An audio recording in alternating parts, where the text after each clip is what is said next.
Hello and welcome to Nollywood Film Club. I am Mr. C of Critic. It is another hangout, yes, and we are going to be discussing movies back again from next week. Don't worry.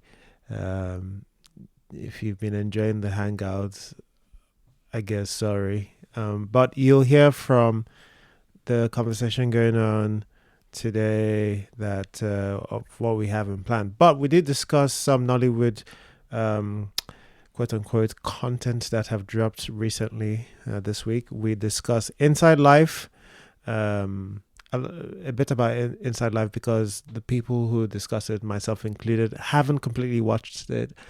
And we'll discuss Life and Dirt, which is a TV series on Prime.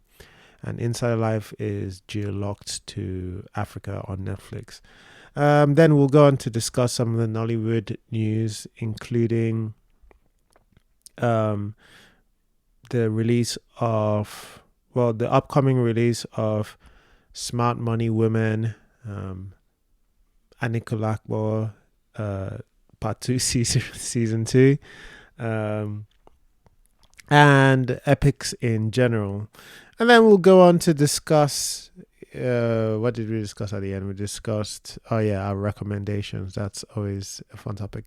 So a lot of the discussion is about epics and sort of um, Nollywood's future in terms of the medium, where it belongs, whether it's on YouTube, whether it's in the cinema. Anyway, all of the timestamps below in the description if you want to see that. And I'll just leave you to enjoy Nollywood Film Club having a hangout.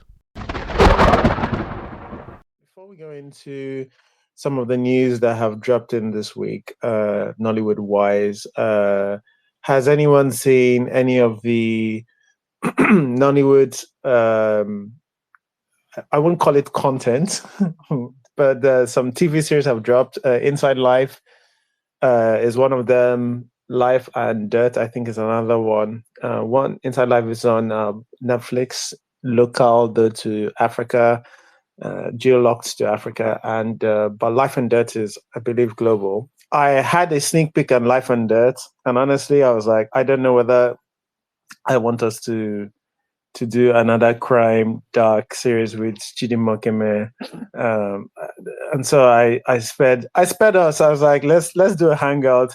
If I said if I watch it later on in the weekend, and if it's worth it, we'll discuss it at a later point. But anyway, and has anybody seen Inside Life or Life and Death or anything else? Any Nollywood content they wanted to discuss? I saw a Yes, little bit of Life I. in Dirt. Oh, okay, Elizabeth, you want to go Uchenna, go first? ahead. No, let's Uchenna go ahead. No, I Okay. said what I wanted to say. I saw a little bit of it. If you want to ask me what I think about it, I'll say it's not for me, but I can understand that some people might appreciate it. Okay. Okay. Yeah, All right. yeah. So Elizabeth, For me, I you saw had the all of first. that 10 seconds. I saw. 10 seconds to Well, arrange maybe your. when. Yeah, I saw the first episode and maybe a bit of the second episode before I just took myself out. But I'll still. I think maybe later in the, whatever I'll continue. But I'll say that when I watched the first episode, I found it interesting as per it interesting. Let's leave the plot, but the ambition, right? The I found the grading, the editing, the direction wise, I found it stylized, a bit different. Which one are we talking about here? Are we talking about Inside Inside Life or life, Life and Death? inside life. Okay. I don't know what life and death is. Inside Life is the one that I went to watch it because I was like, let me see, because and I know that the rest of you wouldn't have the opportunity to watch it because of the old geo locking thing. But I thought it was stylized. I thought it was ambitious. I like the color grading. It does feel a bit like a fever dream, and sometimes I'm wondering why does it feel that way. It reminds me of Memento. No, don't ask me how. or why, but it reminds me of first time I watched it. But then again, I watched it much when I was younger, so maybe I'm conflicting things. But I like the grading. I I liked it in a way where it's much more better than how I'm sorry, I'm going to compare, guys. How Water and Gary felt like a music video. So this doesn't feel like that. It does feel like crime. I thought it had slowly paced. I don't know if I continue watching, I'll feel that. The only difference is that as much as I like the first episode, I thought there was a disconnect with when I started watching the second episode. I liked the first maybe three scenes. No, the first scene. But the second scene, it felt like it was dialogue driven. Something I would have gotten from the theater in. You know, all this, oh, do you know what happened to him? I heard this happened to him.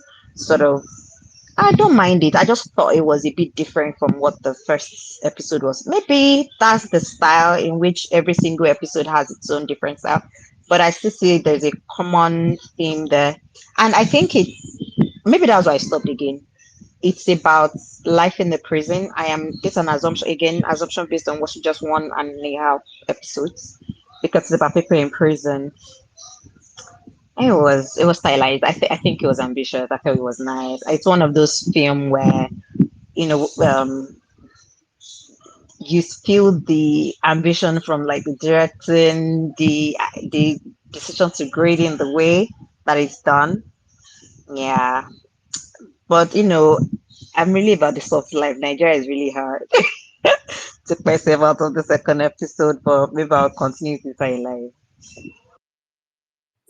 Okay. I'm actually 3 episodes in. Um, after a sad first day of not getting my VPN to work, I managed to try a different country. God bless South Africa. Unfortunately, it was too late. I had already thrown out this thing, but the other country location I was using wasn't working. But anyway, was able to get to 3 episodes, and I'm glad I watched 3 episodes because I think if I had seen the first episode and came here to give my opinion, and again, this is why it's good to give context to how much you've seen and what you're saying, I would have been much more negative than I'm about to sound now, because I think I would have said. The way it's shot feels very much like a Clarence music video, and in terms of, I just recognize. So I watch so many of the Clarence. I'm like a fan of Clarence Peters. I love his music videos, and I recognize so much of the style from that. And if you put a music, if you put music in the background and play this, it wouldn't. You would have as a Clarence shotted music video, um, and there was just some things that were a little bit for me um, everywhere in terms of grade, the way the look. I think it changed from scene to scene a little much for me in the first thing, and I was thinking this just seems very just a little wild and a little too stylized for me. And but I watched the second episode and just started feeling like this just feels so removed from real life. And then it hit me that okay, this isn't quite us. And then I should have read, but I don't like reading, obviously. Every episode starts with this thing's almost like a graphic information saying, this is based on like a fictionalized version of Nigeria, and it all makes sense. And the best way, I think this is a good thing. If you're going to watch Inside Life, you should definitely have this at the front of your mind because I think it will help your enjoyment of it better.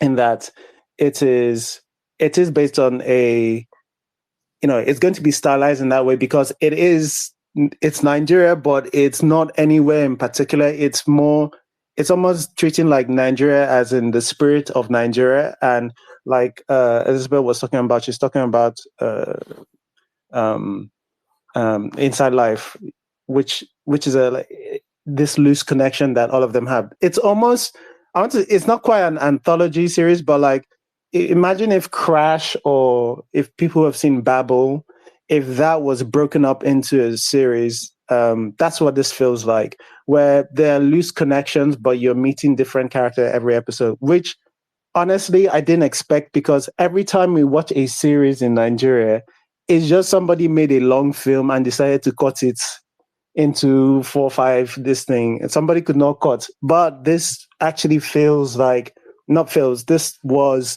made to be written in parts or made to be told in parts as it has been. So I mean that's where I currently am. I will say for especially for the people up here if you're adverse to the sexual assault, you might want to give this one well, just be warned. There's a warning. There's a warning in Netflix. I'm giving you my own warning. But I need to watch it. I would like to completely finish watching. I still think some of my issues from the first episode. I think because from the first episode, in terms of how some of it is edited, still feels close to a music video, and it's not.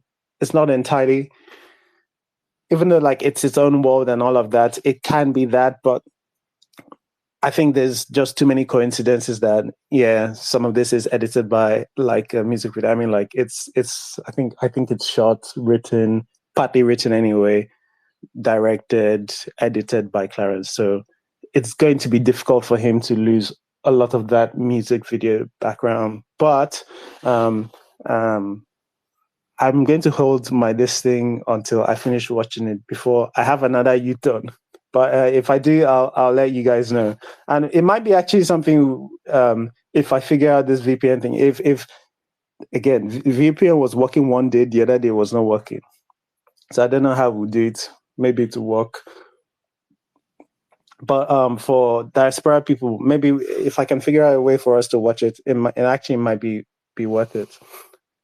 All right. But that's has anybody else seen Inside Life or Life and Death that they wanted to give their opinions on so far?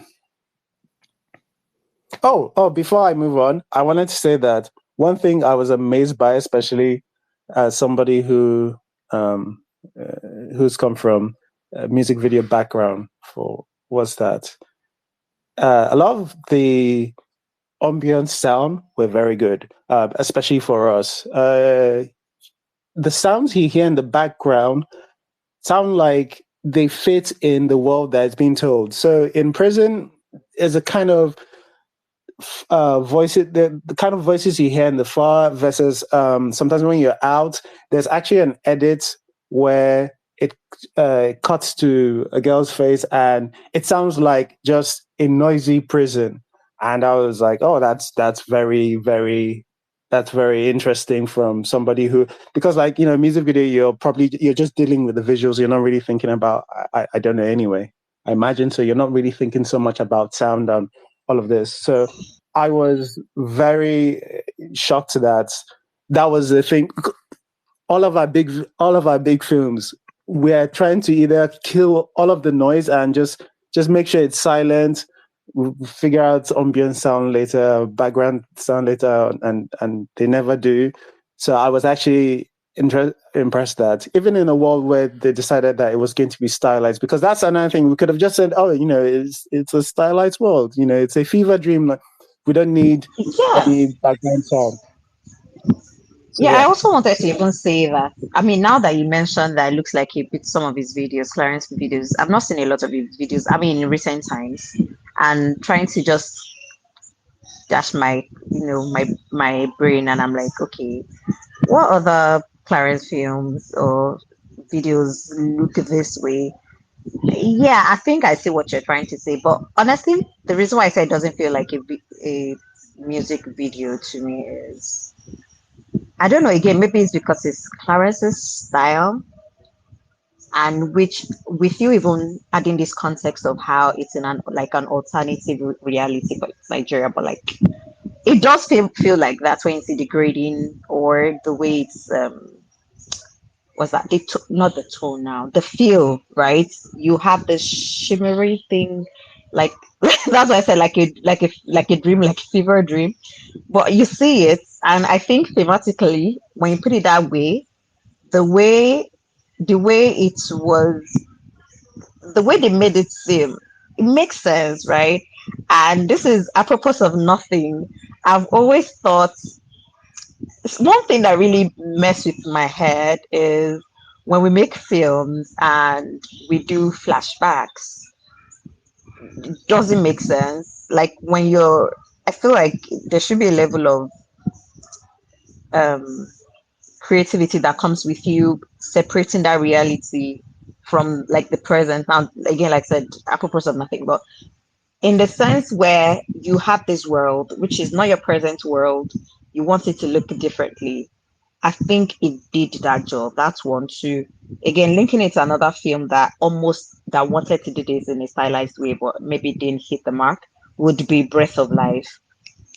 Breath of Life also was supposed to be set somewhere in Midwest, something West Nigeria. Again, location not Ibadan, though people were recognizing Ibadan, but you can see how the idea is to put it in a world that doesn't exist to you and I, in a way where, but when you watch the film, with the way the film is stylized, you should know that, look, this is not whatever you think, like this story is set in this whatever world, in whatever reality, in whatever dream or whatever. And what's it called? Breath of Life didn't do so much of that because it had all this, I don't know, let's not talk about it, but I just felt like Inside Life managed to, like with this explanation, keep it together. So even though I wasn't so sure, I was like, is this Nigeria? There's of course no talk of Nigeria, but it has all of this, degrading going on, making it seem like this is like an alternative place, a dream or whatever. Makes sense. And I really I would give kudos for that kind of like just tying that in. Yeah, I agree. I think to shoot it in this almost where this fictionalized version of Nigeria, where you're not really saying it's any particular place, and also give it this almost fever-like world. It gives Clarence the excuse really to shoot things in the way that he's most comfortable with and the way he's better with, and I think that's what allows it to work, like in the way you say you notice. Because again, like for me, the first episode I was like thrown. I was like, oh, is this again? My assumption really was this is going to be a crime. I just thought it was just going to be one of the other crime films that um, just goes on. It's just going to be a long film that they split in 6 parts. It's not that. It really is. It's an actual series. But yeah. Anyway, I'll be interested in discussing that in more detail, and when I finish that, if people are up for it, we'll do a film club on it. All right. Um, in other news, if nobody else had any of the Nollywood things that dropped newly, we'll move on to the news. All right, news section. Smart Money Woman drops on YouTube 31st of October for all of those who are interested. And that I think there's been a recent shift to people doing moving their things on YouTube. And is YouTube becoming the new home for Nollywood? That's a question I want us. It's funny. I mentioned it earlier on. We might have been in a group chat that where Mrs. C during our hot take session said Nollywood should only be we should be dropping everything on YouTube as a hot take. And it was not a suggestion. No. It was a hot take.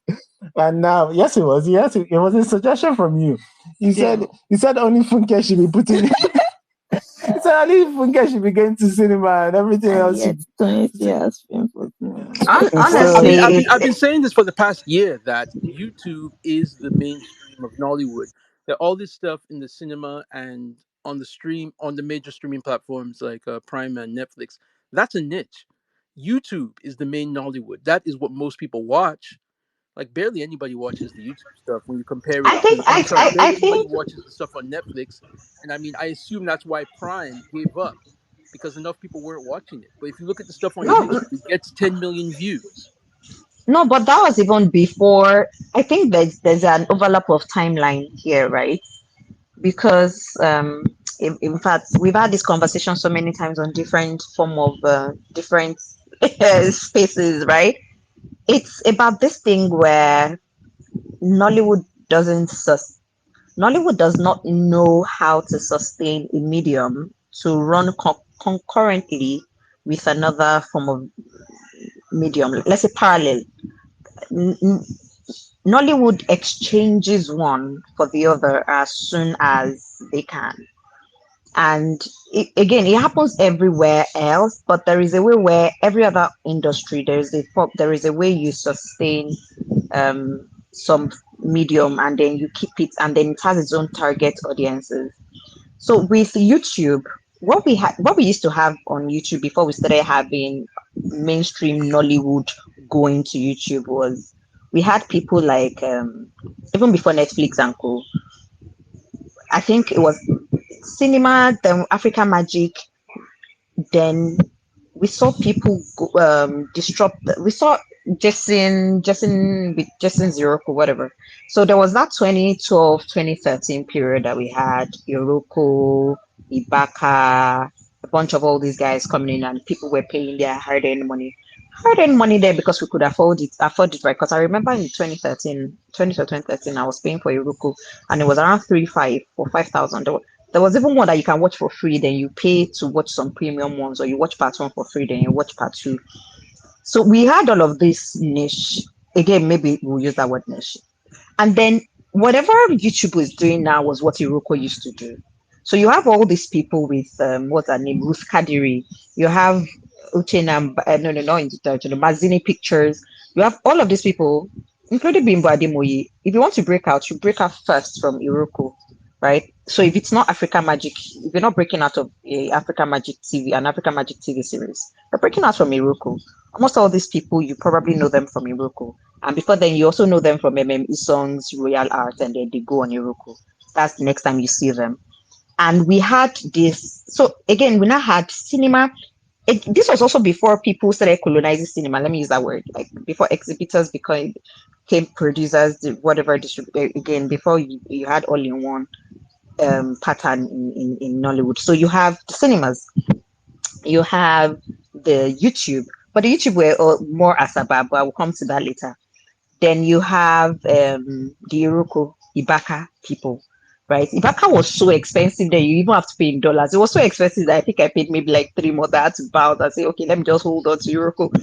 And then 2 years, I remember 2 years, either myself and Mr. C or even Vanessa, we've had this conversation on the timeline about how YouTube is going to disrupt a lot of all these people we had on YouTube, including Ruth Kadiri, did not come. Who were the people on YouTube then? It was this babe that did this is it? Is it this is it Yeah, so series? it was a web series thing. So Yeah, web series were yeah. It was YouTube. only web series on It was web YouTube. series on It was YouTube. web series. It wasn't these guys. Then it was older Nigerian films. Then you started having that Asaba, my gate man did not kiss Yeah. the Yeah, the houseboy. village You started princess and having the those boy in the village, river. yes, and the boy. Yes. You Yes. started having those. It was such a bottom of the barrel.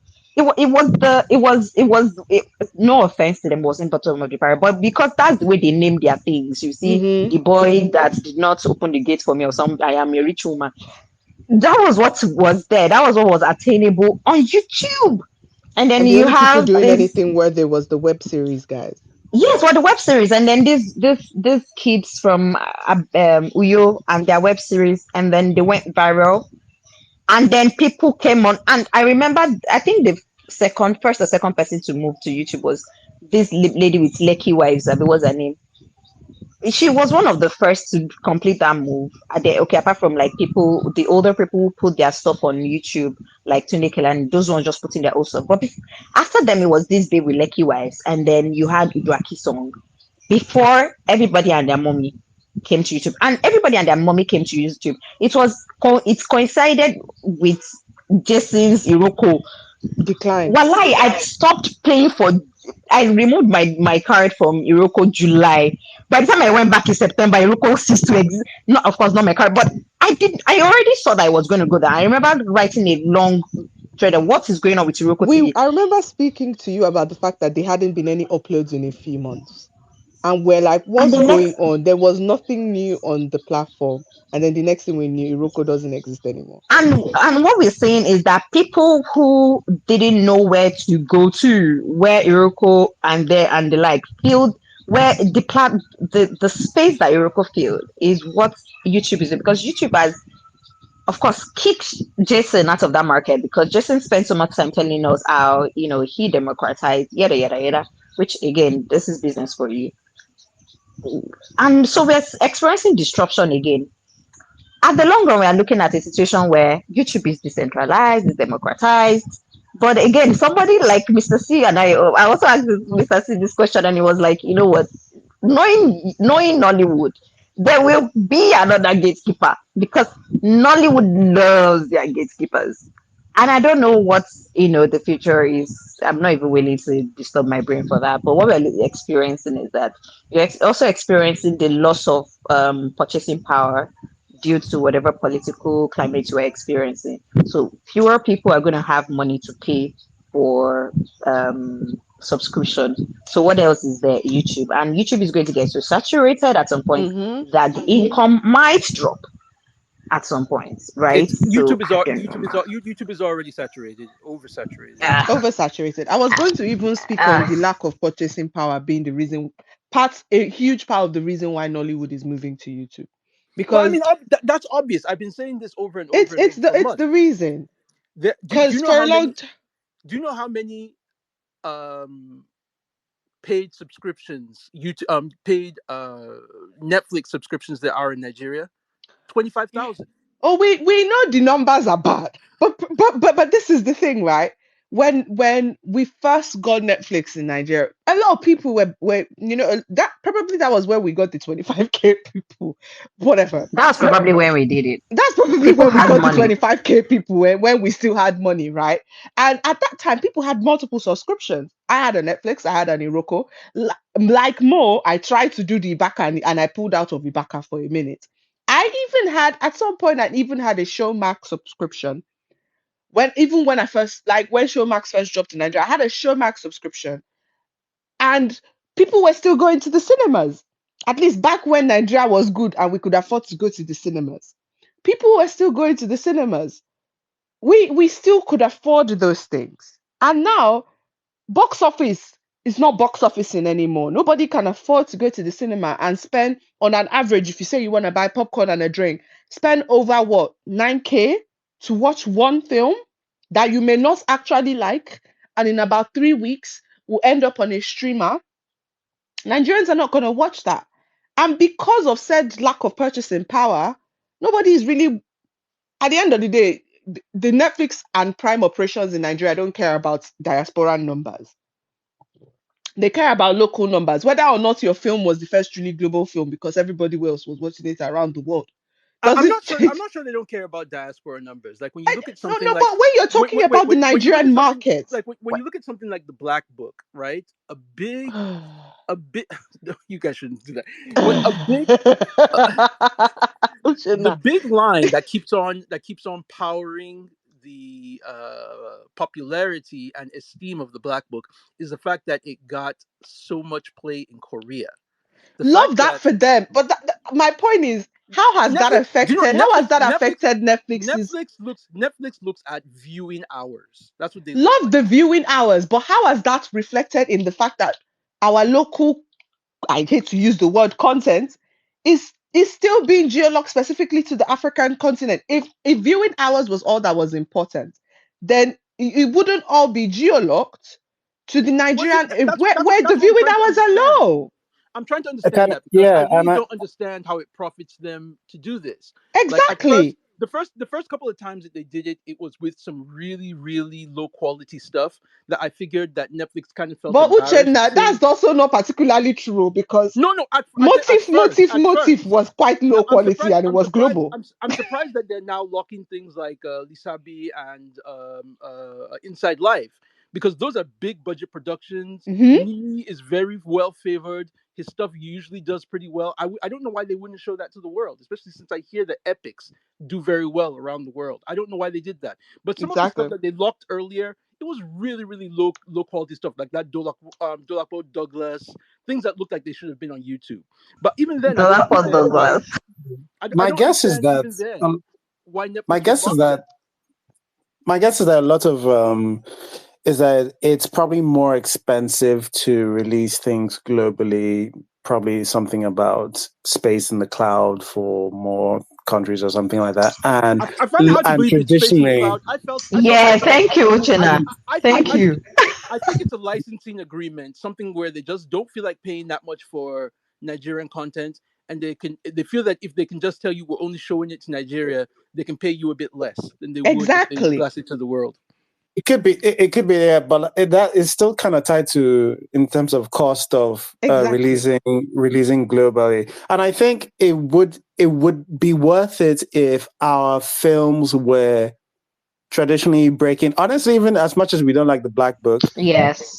yeah, if more of our films were doing numbers globally, being more first truly globals. If we had more multiple first truly globals, we would actually probably not be geolocked.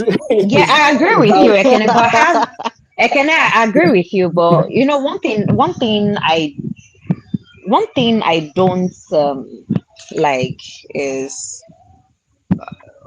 okay, at work, right? One of the biggest insults I got when I started working, like some 2017, when I started working where I work, and I remember that I was dealing with change, and I couldn't and I couldn't manage my focus sometimes. And when my performance appraisal came, it was something around more struggles uh, with with excellence. Oh my god. And the person wrote, you could say burst of brilliance or something around either burst of brilliance or or ray of brilliance. And it that was the saddest of, I think I wept because, and I'm saying this because I see it with Nollywood. It you Black Book is an outlier. Can we multiply? Is there a multiplying effect, right? Is it possible? So it's fine. It as much as for the filmmaker, it makes sense to say globally accepted film.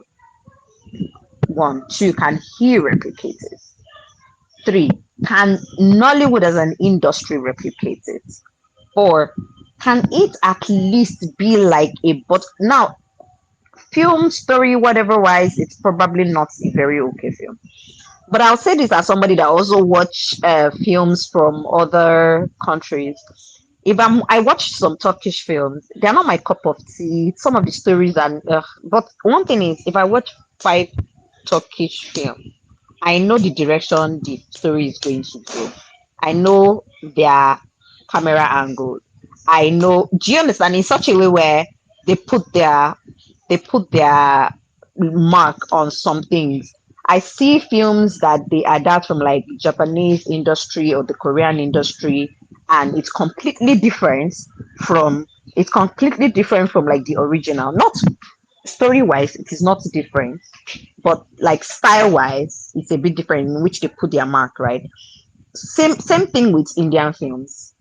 You can you probably watch Pride and Prejudice, all the version available, but when you watch Bride and Prejudice, you can see the Indian mark on it. You're not confused. So what I'm saying in essence is that Nollywood, which again story as old as time, does not have that identity, or not even that identity. It does not have like a thematic, either thematic or even style that you can say, oh, I'm watching a Nigerian film and this is what I expect when I go in there.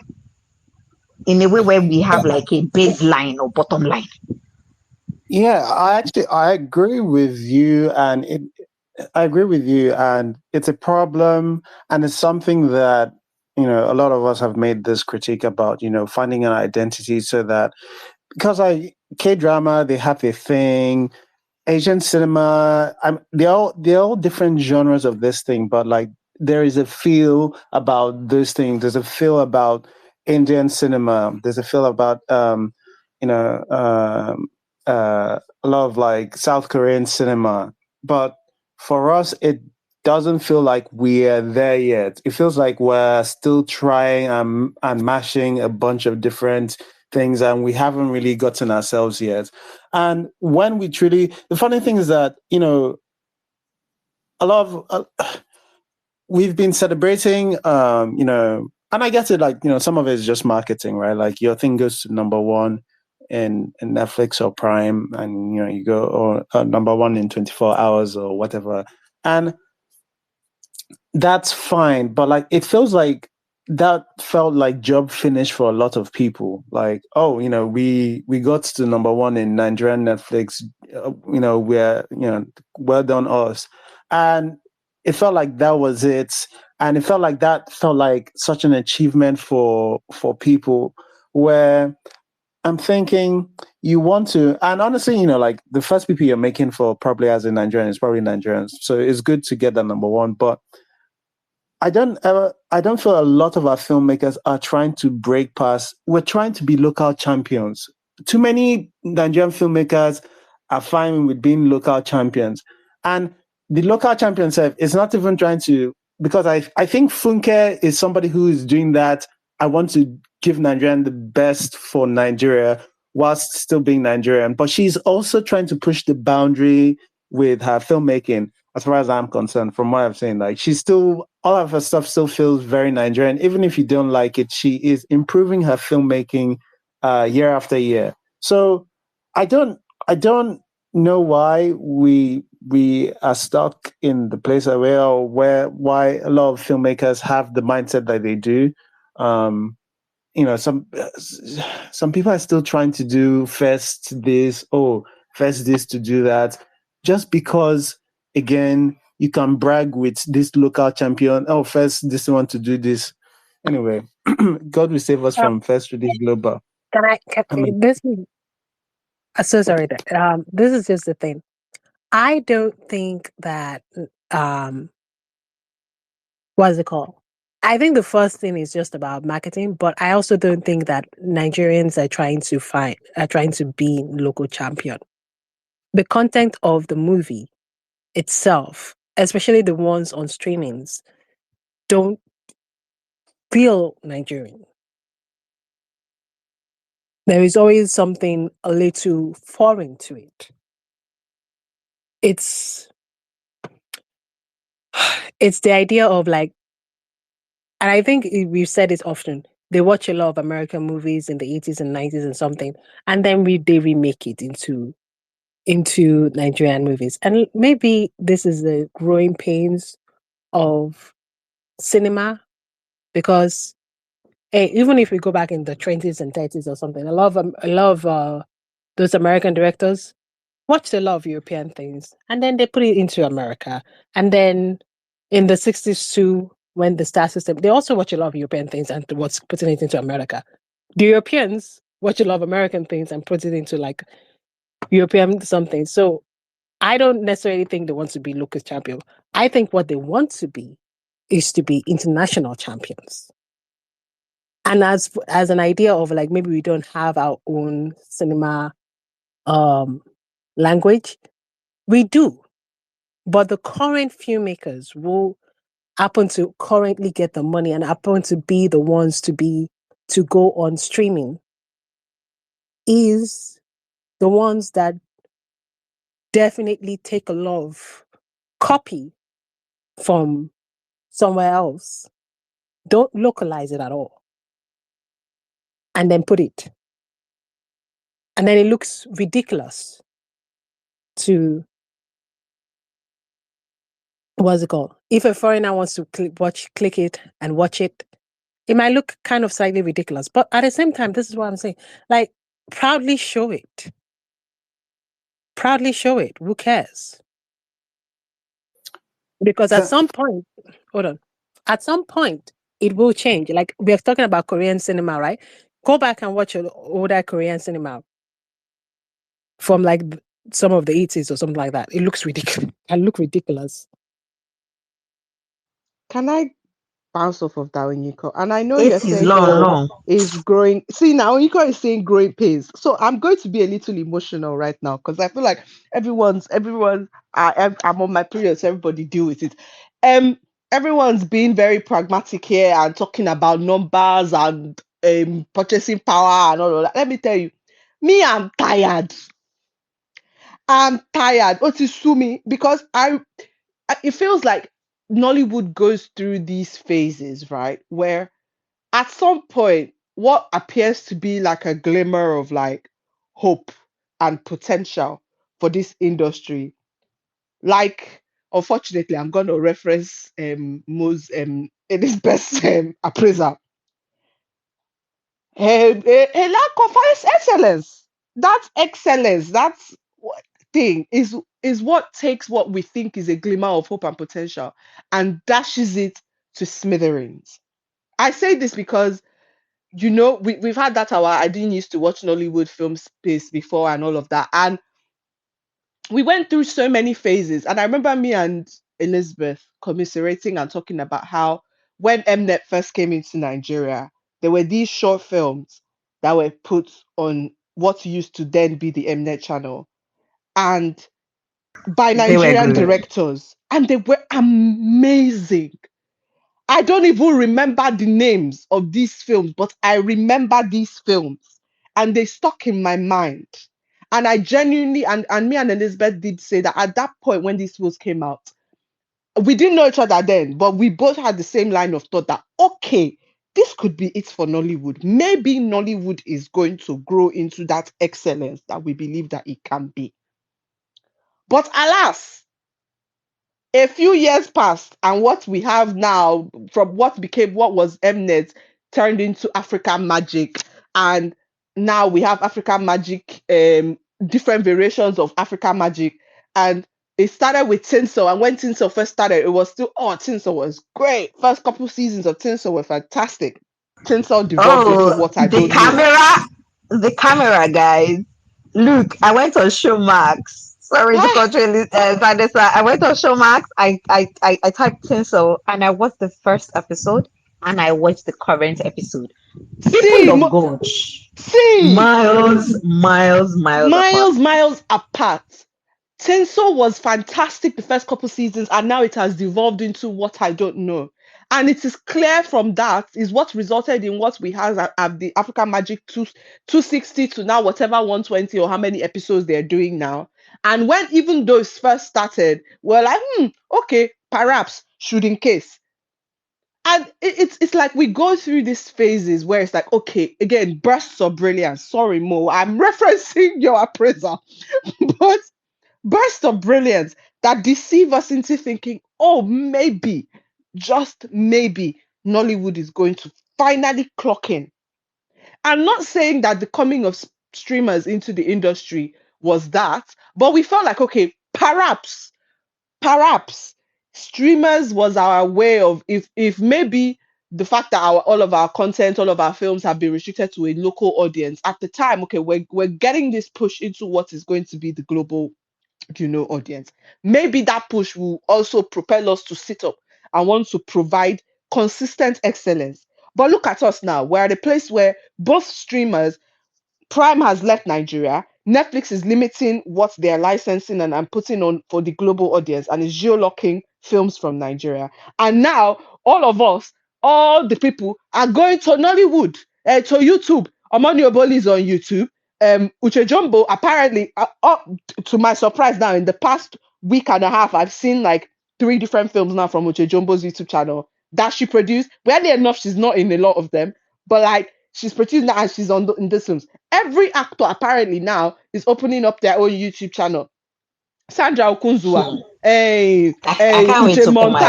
Uche Montana, and it's like we've devolved again, and it's like, yes, this might spell a new phase for Nollywood, but it's like, how many more phases can we go through? As someone who watches Nollywood, I don't know how many more phases I want to continue with Nollywood because these bursts of brilliance, because I don't know what burst of brilliance is going to come from YouTube.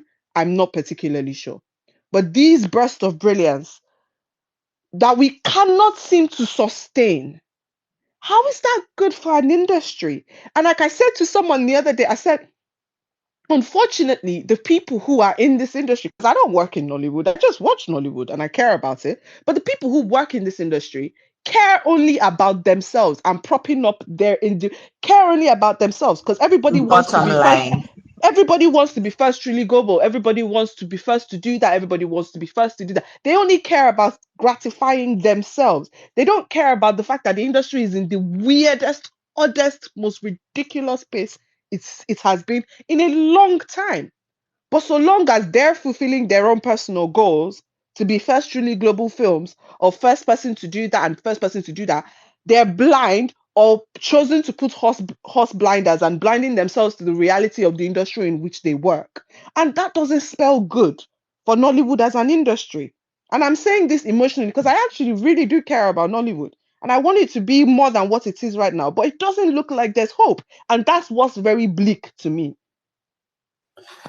Well, the thing about it is that I think that in a way, Nollywood is very futuristic. Nollywood has always been ahead of the curve in terms of media dissemination in a lot of ways. I think Nollywood was ahead of most of the world in reimagining cinema as content.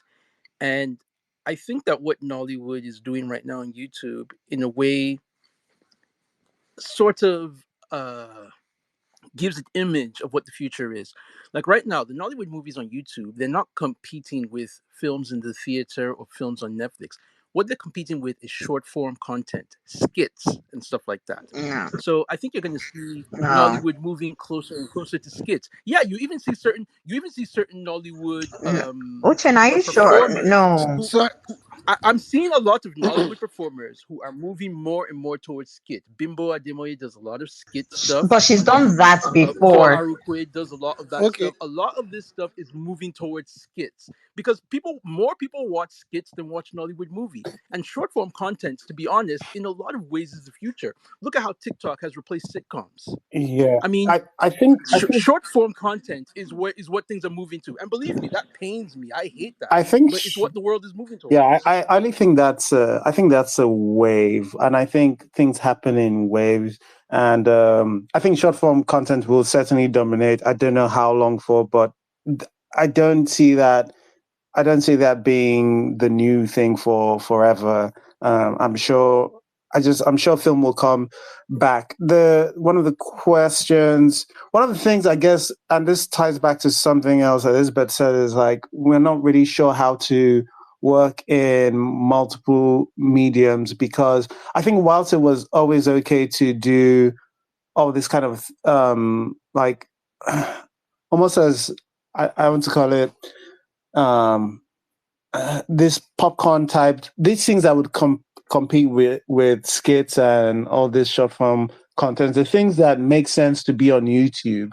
And by the way, some of these things on YouTube, they're not short at all. There's some people who are still watching. I think I was I was listening to Nollywood Ramblers, and one of the Itunu was talking about watching a film for, was it 8 hours or I don't while she was working. I mean, like, a lot of people are still consuming some of this, but like I know that kind of content is a different type of content. It's one of those easier watches where you just put it and it's playing in the background and you don't really have to pay attention, that kind of thing.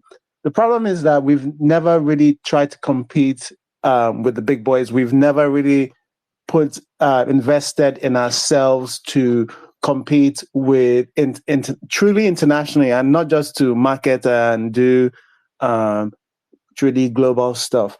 We haven't. Well, let me not say we haven't. There's only a very few of us that are doing this, and it was only recently that being a festival filmmaker has become somewhat okay and not a a term of what's the English for this? Disparaging term. Thank you. God bless you. Only recently, being a festival filmmaker wasn't a disparaging term. It's what you used to call people who thought they were too cool for Nigeria, which is insane. It's like people who are trying to, okay, I think I can make films that appeal to a universal or do a slightly different style from some of the schlock we're delivering here, and people were getting people are getting insulted for that. So but that's the thing. You can have this. There was no reason why we couldn't have done all these different things, because now, when we had the opportunity to put our films on a global stage where different audiences could have seen it and go, oh, this looks interesting. We've done it, and everyone's going, well, nobody has scared. That's the sad thing of it. Like, Tambe is somebody who sits in the international stage, and he can tell at least when some people are talking about some of the things that have been released. And, every once in a while I ask him, hey, how's this doing? And it's like, nobody's talking about this. This hasn't done anything here. From some of the films that we've thought have made a big splash. But that's where it has been. We haven't really been diverse enough in how we've tried to go with filmmaking. No wonder. I know about that. No, you can't hang on. No wonder's been waiting for a minute. Let them speak, and then we can. Yeah, go on, No wonder. Okay, thank you. It's really nice being here. I've been listening to the conversation for a while, and I'm really happy that this kind of space exists. I like there are some things that I want to clarify. I've heard some opinions on here as regards YouTube. From the creation or invention of YouTube was like a platform to post your pets, like your cat videos and all those kind of things. It wasn't meant to be like a place where like filmmakers will start dropping their projects. That wasn't what it was meant for. But of course, evolution of technology and the way contents are being like diverse, people decided to start posting their stuffs on YouTube. But it was basically for indie filmmakers, independent filmmakers who want to put their catalog on a platform so that people will see them, and then probably they'll get a big time producer or a big time marketer that would, okay, you are good, okay, let us put you on. That was what it was meant for before. The reason why we have a splash of a lot of already established names going into that realm is because, of course, people, I don't know if it's, I don't want to use the word cut corners. I want to be as, I want to be as civil as, I don't want to use the word cut corners. I mean that when you realize that, okay, you've start pad your followership for a while. I'm an actor, everybody knows me already. If I open a YouTube channel, I'm going to get people to subscribe. And then if I drop something there, I'm going to get views. It's an easy way to market your stuff. It's easy. It's not like they're trying to compete with skits or they're trying to compete with other content that posted on YouTube. It's because of this lack of, people don't like taking the old way that is supposed to go, okay, from production stage to post-production stage to marketing stage. How are we going to do it? Are we going to get it on the streaming platform? Are we going to release it out on theaters? How is it going to be? If you want to use a shortcut after you've made all your money, if you want to use a shortcut, make your movie, then just splash it on YouTube. Whatever views you get it as revenue anyway. So, and then you compete with views. Okay, who has the biggest view? Who has the biggest view? That's just basically what YouTube is for, and what these Nollywood filmmakers are using it for. It's not anything like people are trying to make it look as if it's an evolution, it's a technological. No, I don't think that's what it is. It's just a shortcut, and it's it speaks to the lack of.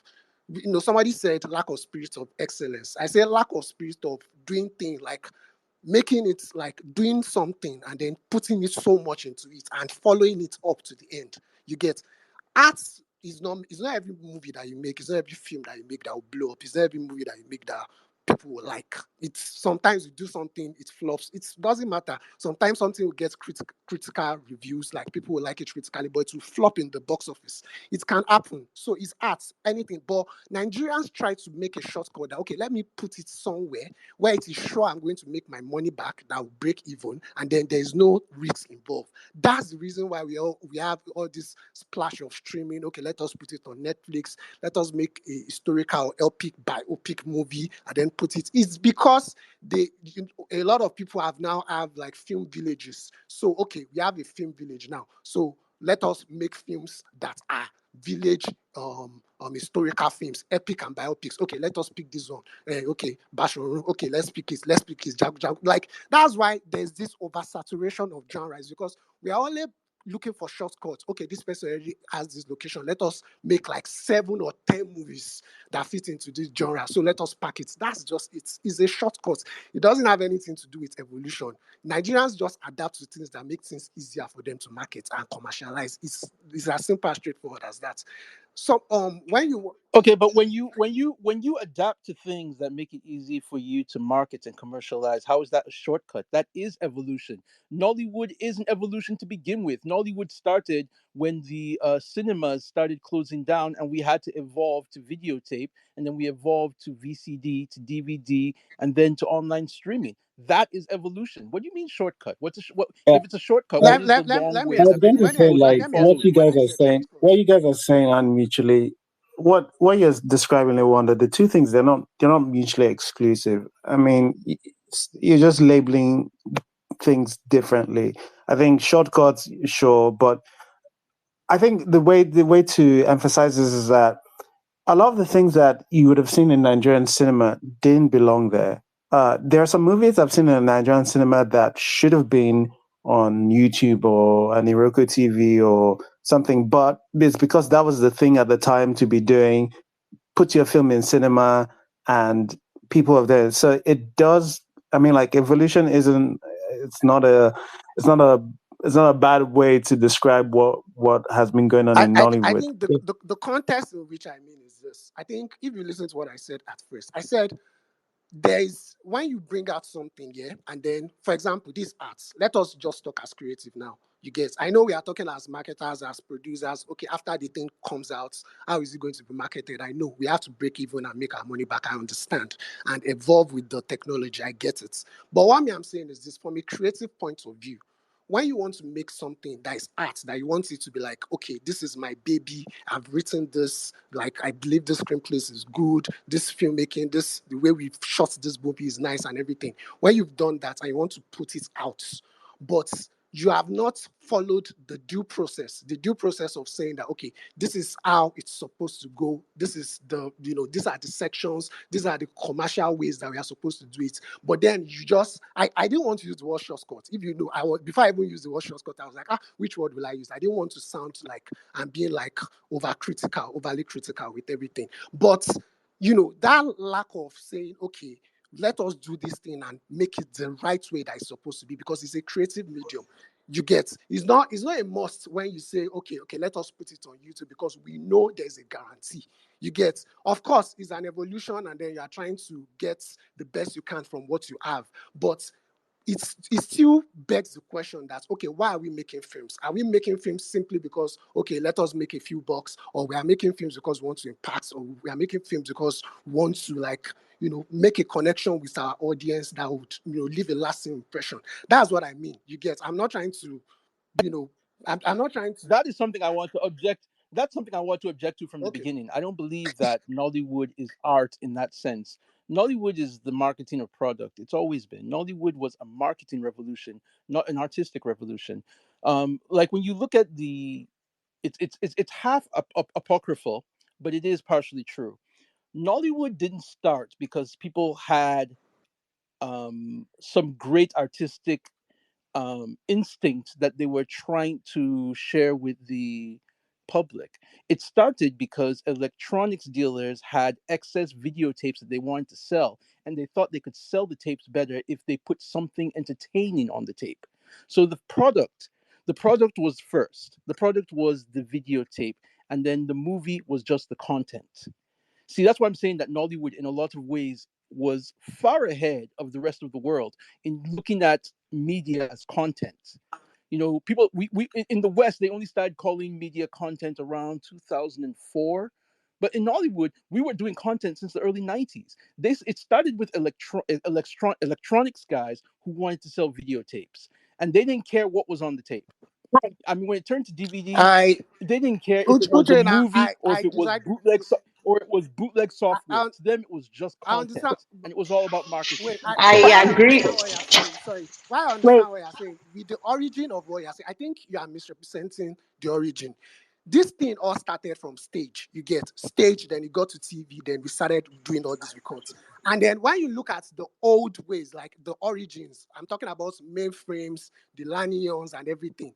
All this, see, you can't compare the way mainframe Opomulero made Thunderbolts or made all these, all those films that you can't compare it to the way it's being made now. Creatively, in terms of production, you can't compare it. I disagree with you I'd when you like to say say That was something. a Wait, different. That was a guys, different. That wait. was I a disagree different. with you I'd when when you like That to say was a say different era. something. I I disagree think with for the you both when A of lot of you, people. A I lot of think people. A lot I of disagree with you. Sorry. I'll mute now. I disagree with you when you say it wasn't created to be a creative medium to start with. I disagree totally with that. I believe it was created with that, artistic thought in their head. You get, but it got lost in the drain when the generational gap from the 2000s and then the Gen Zs came in. You can't compare the 90s to these people. These people were stage actors. They were real, like they really cared about that stuff. So that's why you can't compare the actors that we had like in that time, people that started from stage. You can't compare them to these people that are acting now. With all due respect, anybody can, like, you can't compare the people that made films then and then compare it to these people that make films now. They had better like concepts of creativity, of looking artistic, making a movie to like send a message than what we have now. It was never the case that, okay, we just try to produce this thing. Let us just put this thing on tape so that it's going to know. And I disagree. I totally disagree with that. I would like I to say think something, please. It's both of you. I think okay. something that is missing where the point is both of you. I think, both explanation, No, both sides. No, wait. What I'm trying to, can you we Why, guys can't hear hear why me? you people very not? well. No, You Oh, we sound can't sorry. hear like Let you me very just. well. Okay. Yeah. I'm actually taking a walk, but I wanted to say Sorry, it's quite that. confusing. We don't even know who has the mic or not. L, So L, hang on. Elizabeth speaking. Elizabeth, we can hear you clearly now. Okay. So what I wanted to say is that the bottom line is not how what started, or if Nollywood was revolutionized whatever in content, or if these guys started from stage. The problem is just simple. Nollywood has always lacked structure, whether we like it or not.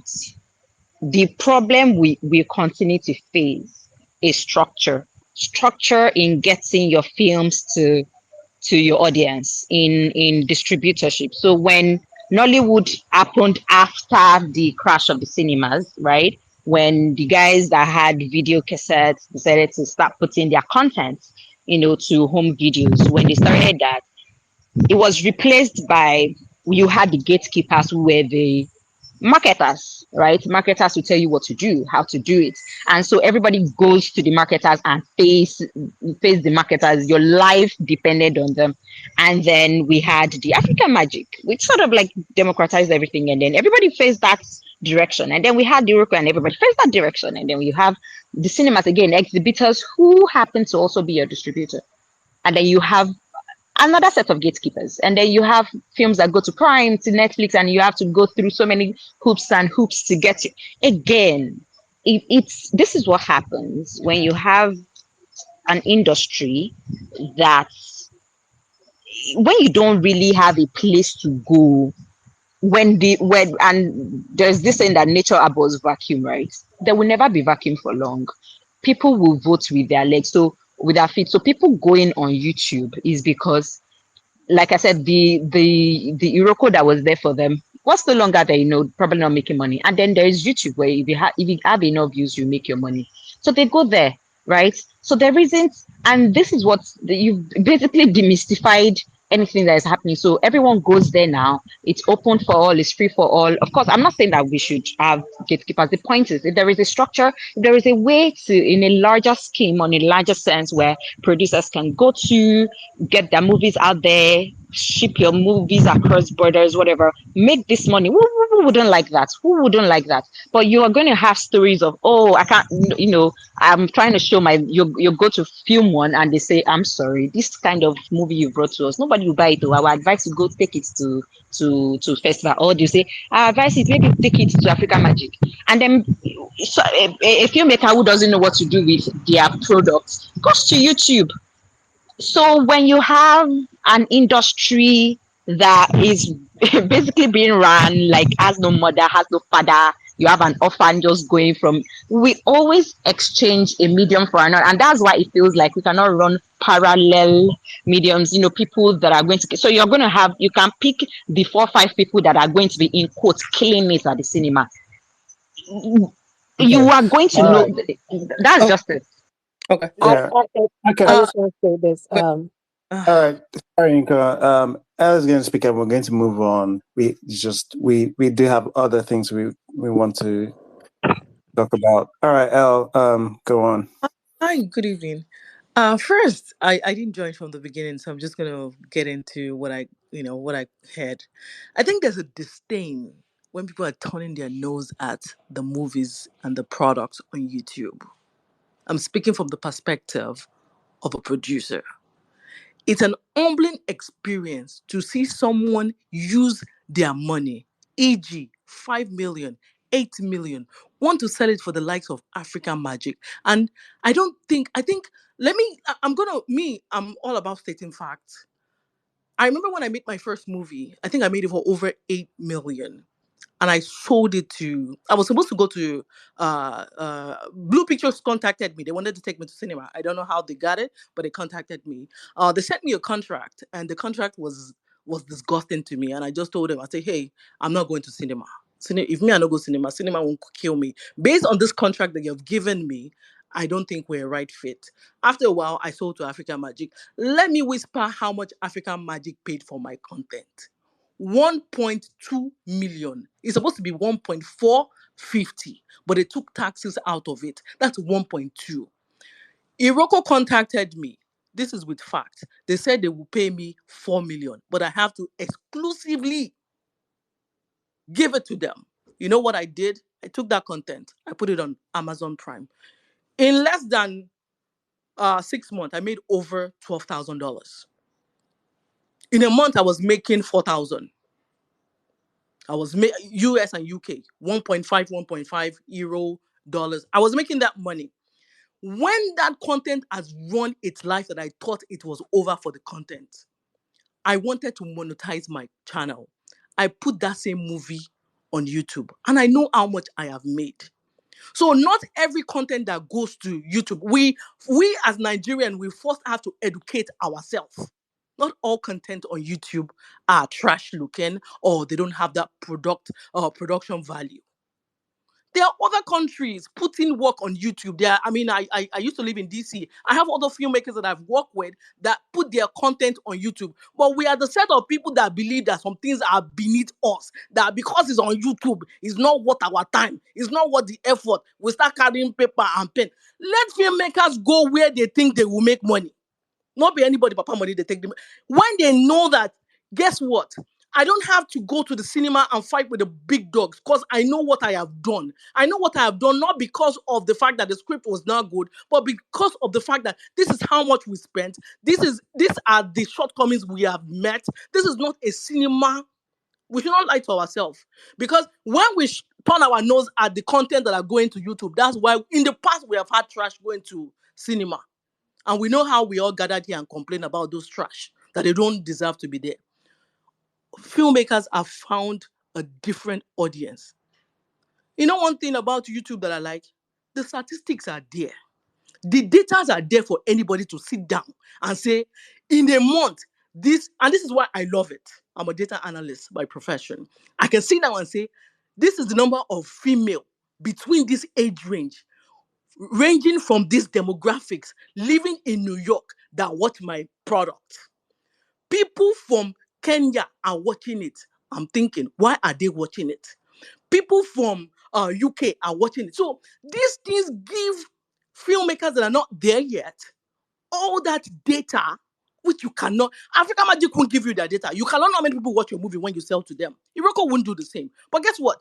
With Amazon and YouTube, they present to you that data. You can pull it up at any time. You can even go as far back and say, for the lifetime of this channel, I want to individually see what this brought in for me.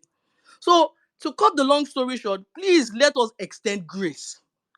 When people say they are going to YouTube, you can choose to look at it. They're going to be, now there's a streamline of channels coming.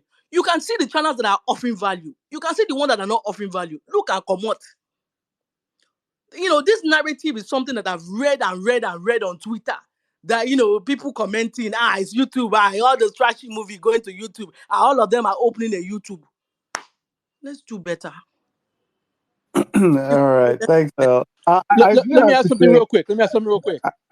Okay. Who was the last person who spoke? Because I didn't see it. It doesn't show who spoke. Who was the last person? It's L. I would want to at least lay some defense on here that, like, some of the people on here, including Uchene, who was about to speak, and Vanessa and Elizabeth, are some of the biggest YouTube Nollywood watchers that I know. So number one, I don't think people are turning, not on this space anyway, like that. Once in a while, I slip into it, but I slip into it based on the general kind of content that goes on YouTube Nollywood movies. It's, whether one or two, and I know one or two people do drop some things that are way above. And I think I said it before when we were reviewing The Wrong Side of You. I said maybe it's time to stop saying this thing belongs on YouTube, because I see some things on. When I was watching that film, I was saying there's some things that look worse that are on Netflix. So generally here we're quite educated about the platforms and the different things here.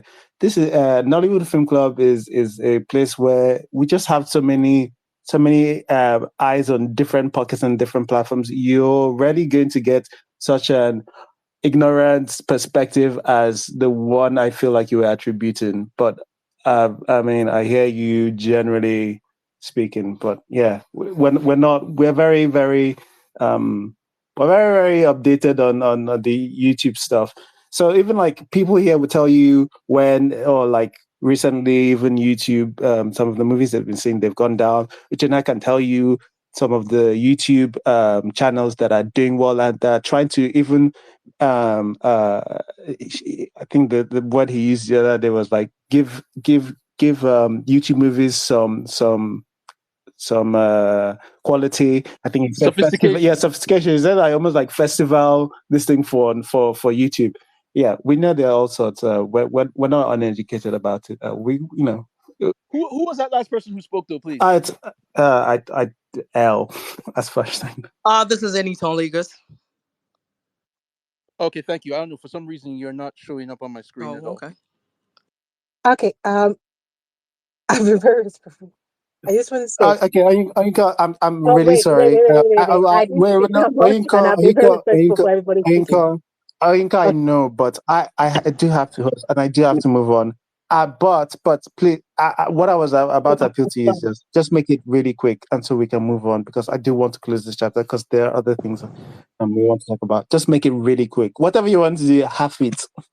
Okay. I'm not speaking anymore. It's okay. Okay. All right. Okay. The other thing I wanted to talk about is some things have dropped recently on some things to come. First feature is dropping at ease. I think that's dropping next Friday, which means Nollywood Film Club might actually be discussing Nollywood film next week. And then there are a couple of things that one is going to cinema, an Igbo epic. I can't remember the name. Yes, I do. I have it written down here. I'm just not sure about the pronunciation. Sorry, I lied. And season 2 is also coming. So there's Epics. Obviously with Lisabi dropping earlier. I think was it this month or last month? I don't know. With Lisabi also dropping, it seems like Epics have become the new thing. Is a new thing where people are checking their head in. First off, Anikulapo wants to explore the complex realities of the slave trade in their new season 2, part 1, season 2, or something. The Part first 2 season season was 2. It's part 2 season 2. Is it part 2 season 2? It's part 2 It's Yes, part 2 now, season 2. because we Sorry. had part 2 Yes. season 1 First one last was part week. 2 season 1. Yes. Yeah, this is part 2 That's right. season 2. Yeah, you're absolutely right. Yes. Okay, so we're part 2 season 2. General thoughts about either Anikulapo's direction or where our epics are going. I know Jade also has. Is it Benin that she's doing? Let's see. I don't know. She has another It is the Benin epic. Kingdom, yes. Epic about the Benin Kingdom. So we're heading into epic. Our epic. Thanks to King of Thieves, I imagine. But how do we assess the epic current epic genre, and are we looking forward to this new terrain? Yeah. Okay. Let me. I really like this topic because I've observed and tried to review some of the movies that have been released in that genre. The first one that I remember that is significant in my head that I watched was Den of Thieves, Ageshekole, Femi Adebayo, and and his production company and everything. And I liked it. It was good. They paid attention to the plots, the storyline made sense. There was, everything, like it all came back together. When you are watching a movie and then it starts from somewhere and then it ends and okay, you understand it. It was sensible. You understood what the message was, and that was it. But after, I guess you call it, I don't think I've seen any other, person trying to use that genre that has really, really done justice to it. Because Anikulapo, the film, when it was in the film structure, when they did the first film, I think it was part, I don't know how did, at least it was like a film before. Then it's now, it turned to a spin-off of a series. It started off as, okay, it's going to be a film, and then it's spin-off into episodic, releases. When it was in that film format, or that the first release, it was okay. It's did Kunle Remi was fantastic in that particular first flick, because I believe Kunle Remi is very, very underrated. I feel he's better than most of his peers, but I don't know why people don't put him on that pedestal. But Kunle Remi is really, really amazing. I really like him, and Bimbo and all of them, they did very well. But then when it started spinning off into a series, and they started trying to achieve something. When something, okay, the concept of a story, you have it in the back of your mind as a writer. I know some of us are writers here. Whatever it is you want to achieve, you achieve it. But then when you now start overstretching the concepts, and then you start trying to make it multi-purpose, and then you want to achieve this thing, you want to achieve slave trade, you want to achieve this one, you want to achieve historical representation. Let's talk about Oyo. Let's talk. You start losing the plots, because you start putting things in there that just make the story look ridiculous, and then you've forgotten that you've built a protagonist, or you've built a lead. That's Kunle Remi that is doing something, but then you are now restructuring it, introducing. It's just like, okay, we have this franchise, we have this money, we have this location. Okay, you come and act this one. You come and act this one. Okay, you two, come. We have this thing. That's what I think they are trying to do now, because in terms of concepts, in terms of the beginning and the way they started it, it made sense. You get, and then it has already circled back, and then you've already gotten it. But then when you now start rebooting or remaking or spin-offing and all these things, it loses the source and the main core of the storyline. That's for Anikulapo. Then there are some other ones. There are some that, like, they have this historical representation, like the House of Ga. This Lisa B2, they are trying to talk about Egba Kingdom. But the issue I have is this. I have this issue. if you want to create an epic, you have to do your due diligence in researching about the history of the people that you are trying to portray. It is ridiculous for you to bring somebody who doesn't like somebody. For example, now you want to say like make a movie about Yoruba lineage or whatever, and then the person who is acting the main character or the people like acting like sensible characters in the movie do not really have this good Yoruba intonation. It just makes it look like, okay, what are we trying to do? You get, and even if they don't have it, are there no people that can like come on set and then teach them? There are a lot of things. There are acting coaches, language coaches, anything that we can have for this world that you can tell them to do. But then you have a situation whereby you create, for example, now people I didn't really watch Lisa B to the end. I will even lie because I watched it half through and then it became boring to me and I just lost interest in it. But the little that I watched, I saw a lot of, it was just out of the place. I'm like, okay, the people that are Egba people, I hope this represents them in the right way. But I know that House of Ga, even though Femi Branch did well, the cinematography and everything was good, House of Ga really distorted a lot of history. And if you are going to call it a faction, meaning that fiction and real stuff, you are adding the both of them together, fiction and real life, then you make it like that. But then don't call it an epic historic movie because they are trying to misrepresent it. You get what I'm trying to say? Because you've already called it an epic. Everybody already assumes that, okay, you are going to depict history in the correct format. But then when you start distorting it, the one that you done is okay. It's okay. But the word epic has nothing to do with an accurate portrayal of history. Yeah. I mean, do you think that I Braveheart understand. is historically accurate? Do you think that? Yeah. I understand. The event. If it's like, okay, a biopic, let's pick like a biographical representation of this person. Let's say Basharuga, or let's say Disabi or whatever. You pick it. You say, okay, we want to talk about this person's life. Or okay, for example, now let's look at this story. This story about Fela's mother. What's the name of this person that made the movie? I've forgotten. They made a movie about her life. You get, when you say you want to do a movie about somebody like that, and then you are very specific about it, you've already given us, that the audience, you've already given us this thing that, okay, this is what we want to make. We want to make a story about Fela's mother. She's a great woman and everything. And then, you expect it to be like correct and then make some accurate depictions. Of course, you have poetic license. You get, Yeah. it's not a must. I think Yeah. if you want to imbibe accurate history, you should pick up a book. Yes, I Well, agree with that. Okay. that's Yeah, we've discussed this many a times on Nollywood Film Club. Is that not? I mean, like there's some degree where if you can't do something back then, maybe somebody pulls out an iPhone. That's crazy, but we don't. Nobody really. I don't know how much people care, but to be honest, everybody has their own. Everybody has their own thing that bothers them. I think the most important thing for me is dramatic, the story and dramatic consistency and the world consistent the consistency of sort of the world that it's built in, and it doesn't have to be perfect. It just has to be passable for the most part.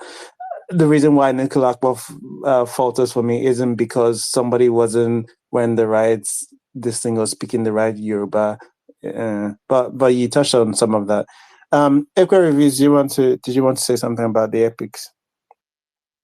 Yeah, thank you. Good evening, all. So I've been watching a bunch of them since I started doing reviews like 2 months ago, and I noticed a trend which is quite disappointing. So last one I did was Elisha B, but before then House of God and some other ones. I just finished writing the one for the review for Jago Jago, and I'm just beginning to see that it's like I don't know if they are purposely creating a Yoruba cinematic universe or something, because I'm beginning to see trends across the different stories. I'm sure that by the end of next year we will begin to recognize specific hots and camels across the movies. Like, it's getting like insane.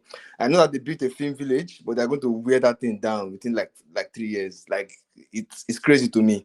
So another problem I have with, aside the fact that maybe these same 5 actors are in a specific WhatsApp group where they tell each other to come and act in their movies. They Femi Adebayo and Latif. Wait, sorry to try to interrupt you. See, the reason why they can't make it a cinema, like a universe, is because you have somebody acting different roles. Because, okay, for example, now if you want to make a Marvel I understand. universe, I understand.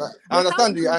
I understand they have different rules, but as I'm here, I know who Femi Adebayo is. I know. No wonder. Please let him finish. They could just be in different universes, like a multiverse, Yoruba cinematic multiverse. So yeah, let's call it like that. It's insane to me because I'm watching it and I'm like, God, wasn't this guy was in the movie I watched like yesterday, but the charm was yellow instead of red.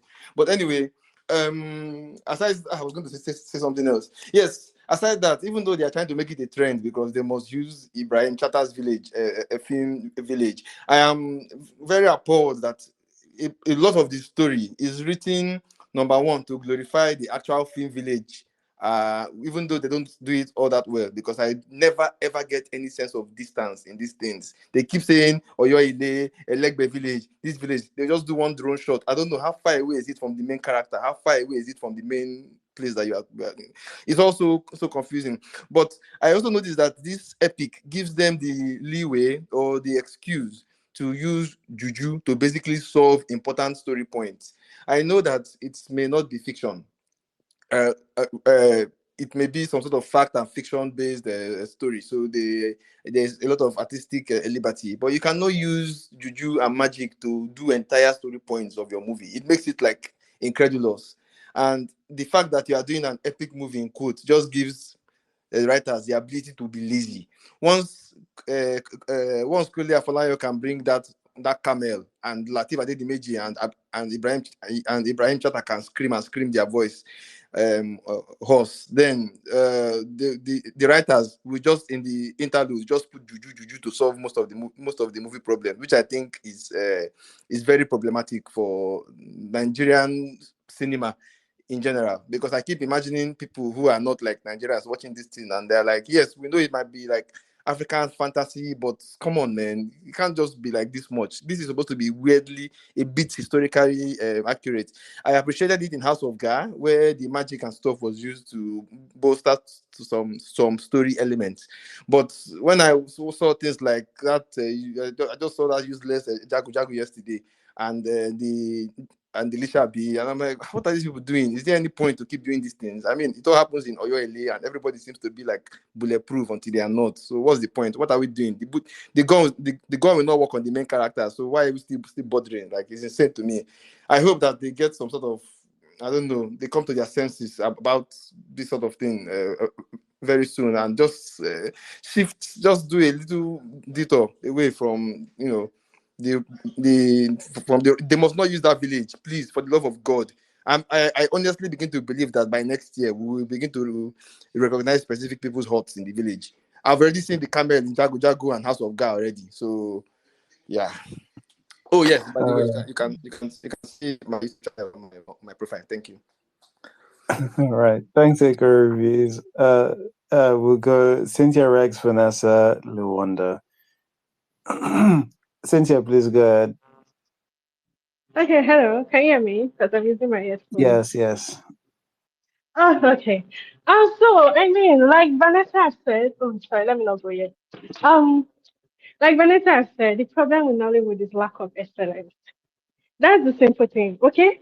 And I just want to say that I judge all of you that like King of Thieves. You are the reason we're in this bondage. I swear to God, all of you that like that movie, you are the reason we're in this bondage. Okay, sorry, I'm echoing because I'm in lab spaces. Let me just look for like a closed room. You are the reason why you're in this bondage. You should know how your Nigeria country people, can you cheater? You should know how your Nigerian country people used to behave. People will say something, the team made money. What do you want?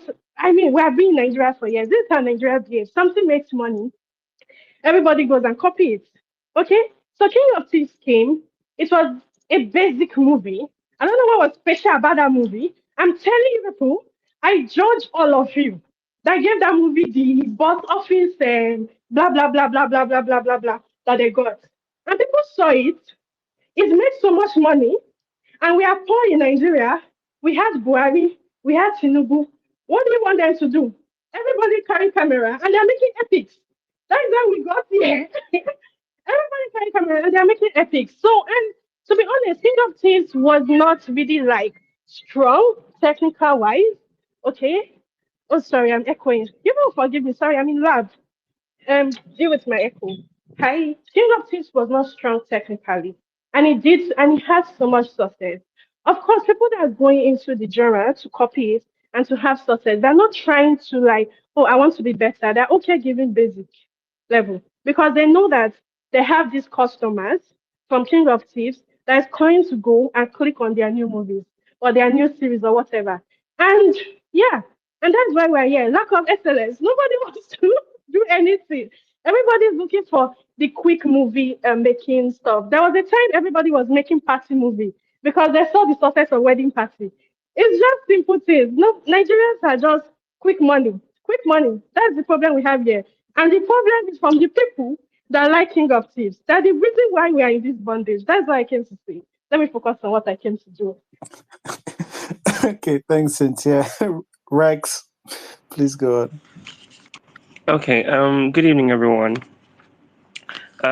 So I'm just going to just run through a couple of things. I think I mentioned this last week that a lot of my intent or my love for Nollywood comes from the fact that I use it as a medium of education. I use it as instructional material when teaching class. So I started doing that because Sorry, did you say Nollywood? Sorry. yes, Nollywood. Let I me. use I missed it. literal Nollywood. As a medium for education. Yes.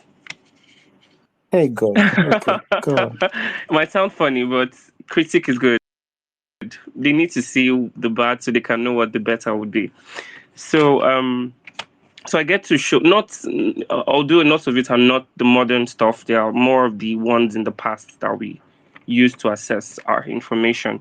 So I always task them with the opportunity of trying to retell whatever they see so we can fix up the problems. They enjoy it a lot. So on Thursday we had something and I just realized that this is something that would have made a really, really good storyline if somebody should adapt it. So they got to learn in history about the Igbo landing in 1803. And then a kid who had just seen Apocalypto was like, why not, if somebody does like Apocalypto in 1803 and makes it about somebody who escaped the whatever happened. So what I'm saying about this is that we're not focusing on getting old stories to retell to the new generation. We're focused on getting our own version of old stories. More like you want to reinvent what has already happened to tell it the way you would have preferred to see it. So if people who want to go into epic are still doing their epics, they should also understand that there is something that comes with scenario. There's a scenario to a movie. Unfortunately, I haven't seen a lot of these epics. I think the only one I've seen is Anikulapo, and it was for a specific reason. And I don't think I would see anyone else. I hope I do, but I don't think I will. So if we can focus on maybe sites, there are lots of historic sites we could use rather than going to the said film village. Use the historic sites, make very simple movies. They don't have to be so cumbersome. There are very little stories you could tell that would strike. You don't even need a crowd, funny enough. You just need to get the right people to be involved in it. And I think another problem is the brouhaha with the whole adaptation problem. People complaining about somebody adapting our books. A lot of people who make films in Nollywood do not read. Unfortunately, I'm sorry to say this, but I believe that's what's happening. They don't read like books to be able to know more, so they can be able to be artistic in their storytelling. The stories are more like topics. They like to pick topics and explain the topics. They don't tell stories with the topics. So there's no artistic form to how stories are being told. Even the so-called epics don't have like a substance to it. They just follow one straight line and then they end. So I think the best way we can solve like 3-4 problems at the same time is the first one is I think we should incorporate some kind of connection between the media and students of the media. So people who are in mass communication, people who are in arts and theater, who are studying arts and theater, particularly within the country, we get them to have like a direct link to Nollywood itself. Get them to turn their projects into short films. Get them to create something. And before you know it, you get answers to your questions. A lot of Hollywood big names are all film school graduates. If they did not graduate from film school, they are all friends with people who are in film school. Okay. So All right. the let me just round up with this. The current problem going on now, I think it's an art problem. If we can just redesign the connection between students, audience, and producer, then we can just get to the ground solution to our problem. Thank you. All right. Thanks, Rex. Vanessa. Okay, so all this one about film village, Shegba that one is not my own problem. My own is now this Anikulapo part 2 season 2, because I thought that was the conversation we're supposed to be having beyond the epidemic. Is I don't know how I hate to say it, I don't know how Kule Afolayo walked farther and farther away from the light since he made Anikulapo the first film. No, now sorry, and not in the sense that the films are not the series wasn't as good, which it wasn't, but we lost the plot. I remember when Anikulapo first came out, we were introduced to the Akala bird. All of me and Mo were here waxing lyrical about Ifa this one, what are those things called again? And we were talking about like the potential that this holds for sequels and most likely a series, that there are so many there's a wealth of material that Kunle can pull from the return of the Akala bird, other Ifa lessons and things that we could have done, only for us to stray further and further away from the light. Adekunle Part 2 season 1 came out, and I was like, ṣẹlẹ̀ Oh, sorry. Sorry, I muted you, Vanessa. Mistake. I was trying to laugh at the laughing emoji. I cannot now mute myself because you were laughing. Oh, No, but seriously, I don't know what happened. And part two, I don't even know how many seasons. Part 2, season 1. I think this is confusing me. Came out, and we devolved into what I don't know. Everything just jangba jantis, mishmash, push. Now all of a sudden we're gonna be talking about colonialism and slave trade. How? What happened to the Akala bird? What happened to Anikulapo? What happened to not being able to die? What happened to resurrecting people? What happened to the original plot of the movie, guys? This is the question we should be asking. Not about Oyo and film villages and costumes and the same 5 people in Epics. We should be asking, how did we stray further and further away from the light? Lishabi and the rest. Do you know what's the funniest thing is that Anikulapo season 2 starts with the bed, and then you just forget about it. Completely we ignore the bed. The bed is Stanley at this point. The bed is Stanley at this point. Somebody warned you guys, Sha, when you were waxing lyrical about the symbolism of the Akala bird and just like all those deep. Shoot off for having hope. The audacity to hope. I'm sorry. Do you guys know that was the reason why I did not watch season 2, part 2? Because the first one, I defended it so much. I was talking about the thematic meaning, the bird, the symbolism. I was writing theory, man. We're fighting for our life on this space for the first film, talking about the themes, hubris, and all of that. only for us to come to this. Part 2, season 1. Man, I was actually talking about hubris. Yes, we were talking about hubris. Oh my God, hubris. And we go to part 2, season 1, and Anikulapo gets to live happily ever after. I'm like, what is happening, guys? That's what we should be concerned about. The plot is missing.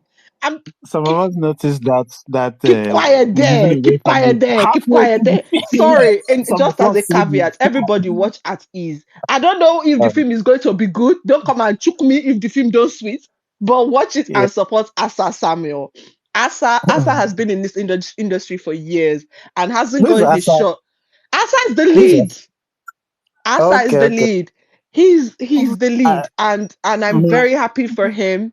He hasn't been given a shot at being a lead in Nollywood ever. He's always played side characters, supporting roles. He's done a bunch of TV shows. He's worked the African Magic line for so many years, and now he's getting his shot on Prime. So don't choke me if the film don't sweet, but please watch and support Asa. Thank you very much.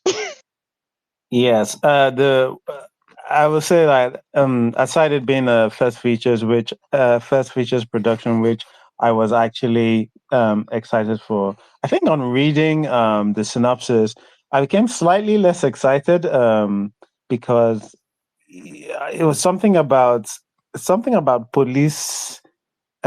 It seems like going to be a thing writing about some of the people who defend um who have the heroes for fought something about people who have fought to defend the country or something like that.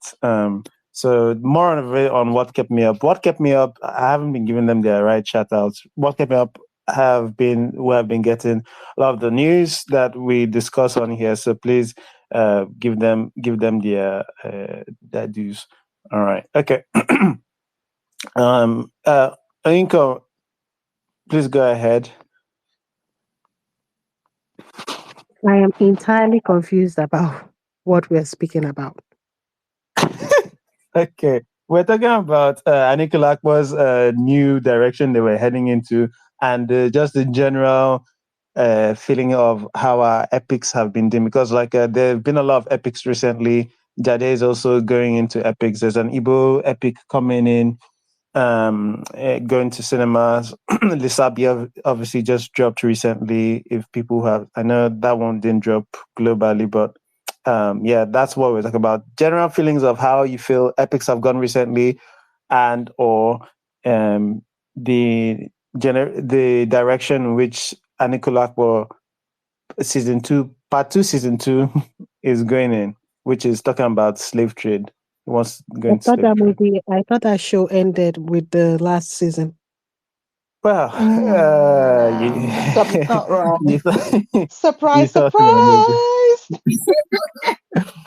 But Uh, anyway, if it's about ethics in its entirety, okay, it's good that there are more different types of epics coming in. But I think epics should not necessarily just mean like movies set in the past. That's just an historical epic.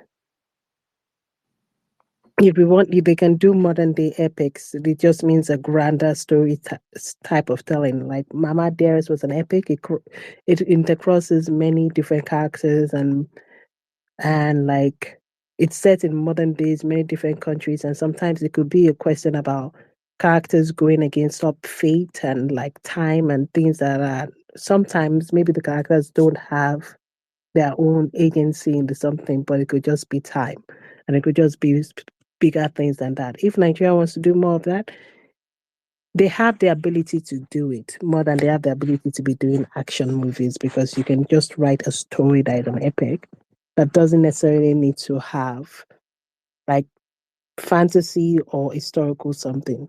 But it's whatever. So far, Nigerians, so far, like we are telling diverse stories. I don't care, except for Anikulapo. I don't know why it's still going on. Anikulapo, his story has ended, and I don't know why. He can tell a new story set in the past that focuses on the slave trade, but is it going to be an apologetical type of slave trade? And from what perspective is he telling it? Is he telling it from the Nigerian perspective or from the perspective, not even Nigeria, let's just be honest, from the perspective of older kingdoms and how there is a difference between the general people and the royals and the economics of all that. If he's not telling that, and he's just going to tell a story that is just the common popular history of the slave trade, that mostly all movies, especially because America makes a lot of movies about like the slave trade, because obviously it's a very big and important thing to American history. But they have very popular understanding and very popular tales of how that happened. Then if that's what he's doing, okay, I guess so. He could just have made that into a whole new show. He doesn't need to continue it in Anikulapo. But I guess he's doing it for marketing reasons. I don't know. But that story has truly, truly ended. It ended in the last series. Yeah, I agree. My worry is this wanting to tell a complex version of slave trade, a complex story. And because Nollywood is not good at doing. Imagine if you had Nollywood wanted to do a complex view of sexual assault. It's just no faith in doing anything complex about any serious issue. I'm sorry, in a lot of these filmmakers, and I'm sorry, couldn't have fun as one of them. I don't. There's nothing wrong with simple. Please, we can do simple. Simple is fine. Please give us simple rather than try to do something complex about a sensitive subject and then go and botch it. That's my listening. But I just wanted to.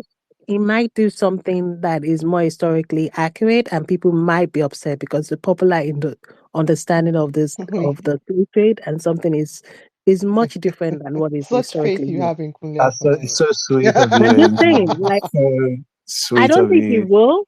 I don't think he will. But like, if people are supposed to do the actual way, that a lot of people will not like that history, because I'm just going to be honest, the popular history that we know, that people know and often, is more complex than that. And people are not going to be happy about it at all.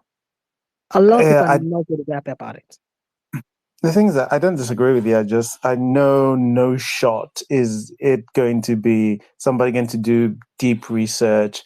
It's just we don't have an example of such a thing from, especially even from Kunle, a well-established filmmaker as Kunle. So I don't see why one would expect that now. Okay, Lil Wonder, you've already spoken about Epic. Let me just sorry. Let's just move on to the next segment where you can have something. But before we move on, just wanted to read the synopsis of At Ease, which the first feature series. At Ease tells the compelling story of Captain Agbo, a survivor of a devastating blast in northern Nigeria, as he grapples with PTSD, the dynamics of family, and the profound emotional toll of war, directed by Sean Richards. Okay.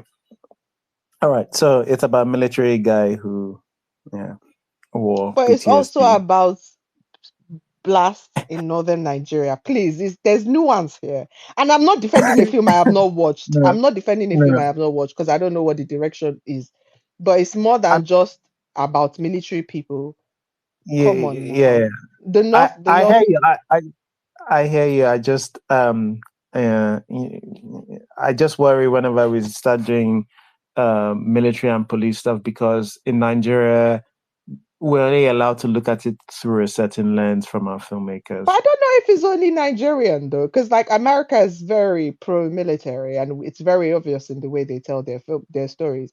I have the same reservations as you do, but again, we don't know what this is going to be like. We can have our reservations, but I chose, same way you are focusing on the fact that he's Captain Agbo, I'm choosing to focus on the blasts in northern Nigeria because that's a reality, and a reality that has not, at least not yet, in my opinion, been explored in Nigerian film, and so that's what I'm choosing to focus on.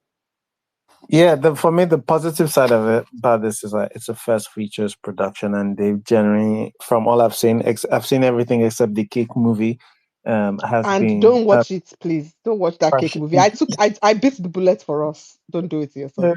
Right. Yeah, that's why I haven't seen it. I haven't really received glowing reviews. All right, let's this is usually the meatier part of our discussion, but we're going to have to make it a little short. What have people been watching, and what do people recommend? Woohoo! YouTube people. Please, if you're in the comments, also let us know. So, last time I think we gave Ikwe the assignment to go and watch some epics, and he has gone to watch Jago Jago, and he has given you review, and he has given you the Yoruba cinematic universe. All right, but YouTube please your people. recommendation. Michael Dapper, everybody. Sorry, every time I come here, I just come here with somebody that I'm in love with. Last week was because I was in love with and I'm still in love with her. Please, she's still my wife. I was in love with Ekama. Now, obviously, I'm in love with Michael Dapper, and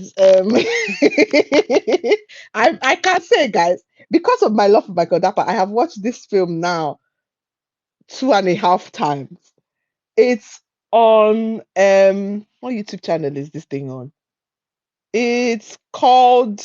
It stars Michael Dapper. It's on Bimb. It's on Ogumola's channel. What's her name?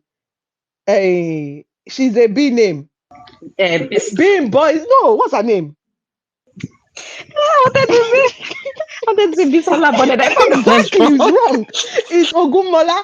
Hey, but you know the funny part? He also has Bisola Ayola in it. Bolaji Ogumola. It's on Bolaji Ogumola's channel. It stars Bolaji Ogumola, Michael Dapper, Bisola Ayola, and one other guy that do have very striking eyebrows. But specifically Michael Dapper, it is a romance, everybody, because he do love. But Michael Dapper was eating in this, and everybody, I just want to say, Nollywood cast Michael Dapper in romances. He gets it. It's the low voice, it's the slightly lazy eyes.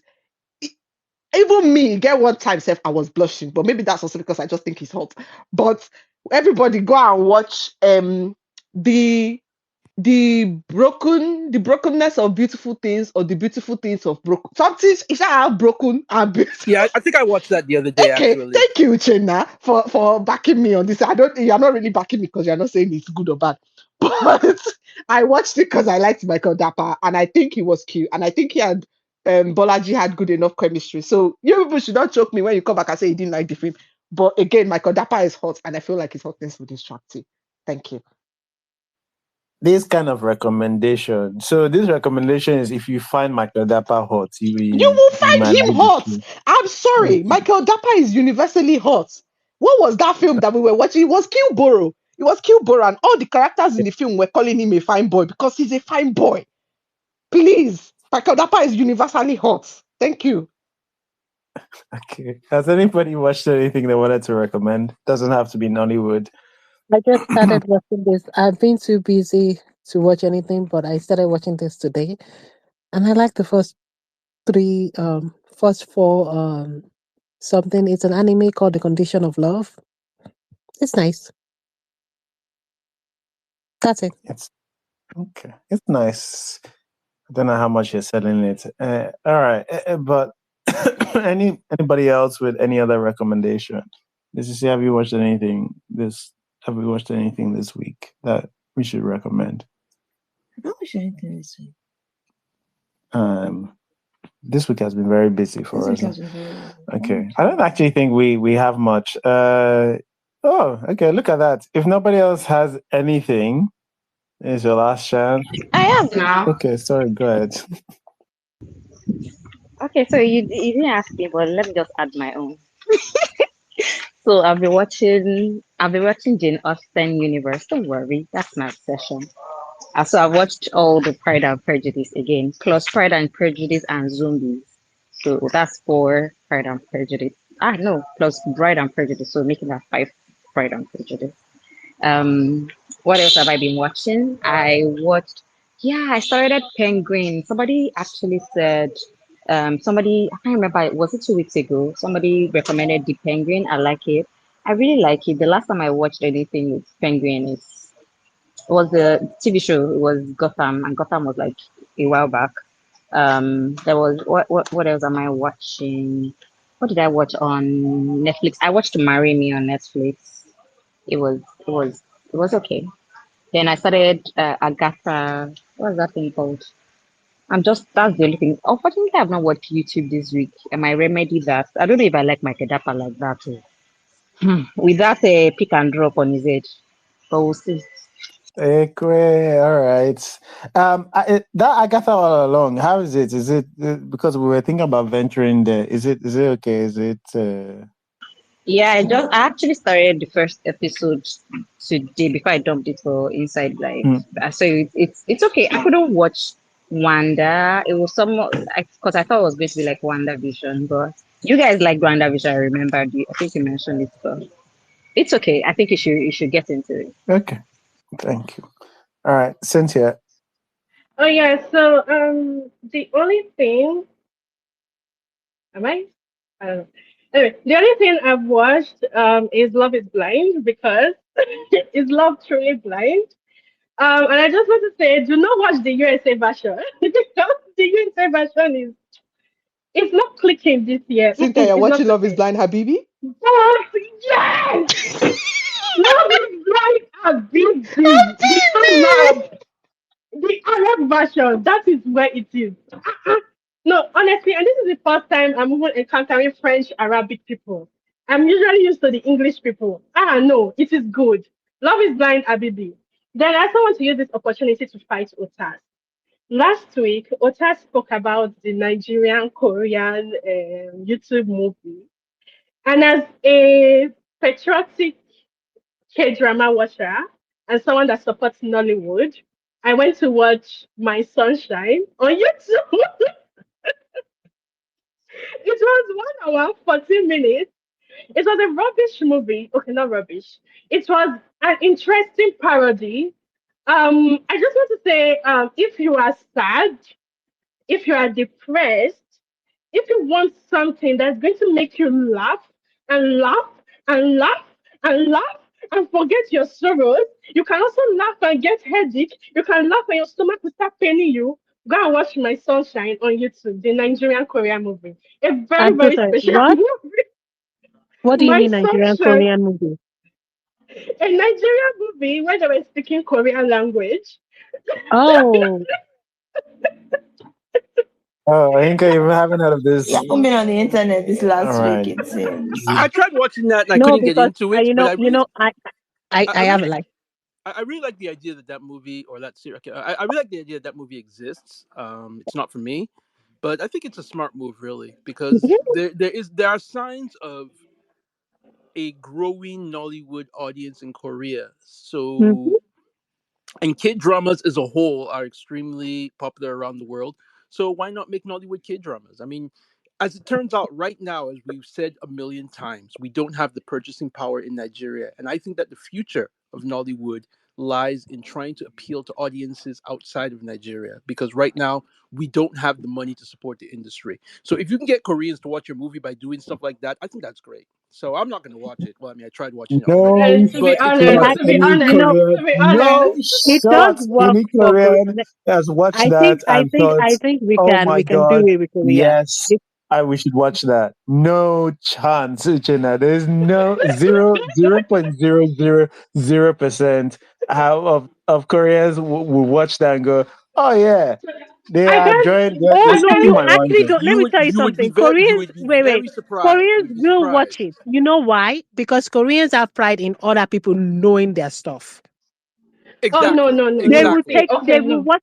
They will take. Let me you tell you. people A lot of Koreans didn't originally like what's the name of that Squid Game, right? They thought it was a parody of like the Japanese what's the one Alice in Wonderland. But when they know, Yes, yes, Borderland, but but when they realized that every other person in the world is watching Korean shit, they will like it, even Anika, though originally You need to be familiar with this. and the You need, yeah Korean industry actually likes they Afrobeats now. More yeah like they they're trying like the to stuff. And let appeal. me So you tell see you them on something, Exactly. Tik, Koreans you are see Korea them just on is very market. TikTok trying interested. Anika, to dance to Korea is I just very Afrobeat. need you interested to in watch Nigeria the and Korea. trailer of this thing that I I'm am saying not before watching it. you. I am not Yeah, Korean. I am not Korean. n- But Koreans will n- like it. and Koreans are your No, market. you need to see it before you make the statement you're making. That's what No, I'm I asking know you to what do. like. Watch I have the watched a trailer. lot of. Look, I watch a No, lot no, no, of no, no, no, Korean no. Oyinkan, media you need to made for specifically Korean. watch My Oh, you Sunshine. can't. Or I'm you telling can you, watch My Sunshine watch it first. I first look Watch here. before you I say what trust no. you're you guys. saying. I'm Nigerian. I'm Don't trust us. Nigerian. Oh no, I don't trust trust us. Trust you us. Watch guys. Go and watch My it. Sunshine. Trust Watch My you guys. Sunshine. Oyinkan. But you know Watch it on what? I will YouTube. give them. I will give them because it's not easy to learn another language. And guys, they did something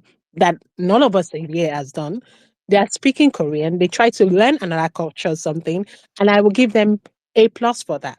Watch It's the not film first, completely in Oyinkan. Korean. It's not even completely in Korean. It just has bits and bobs here and there.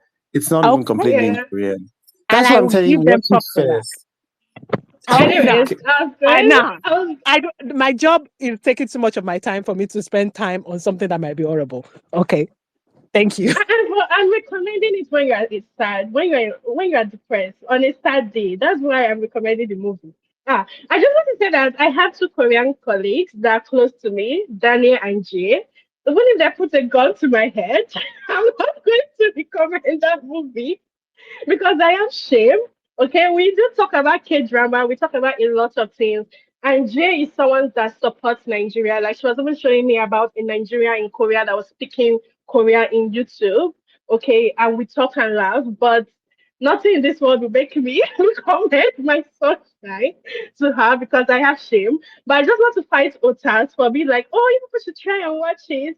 And I tried and watch it, and I actually laughed. So it's a movie for when you are depressed and when you want to laugh. But yes, I do recommend them. Learning a second language is not an easy thing.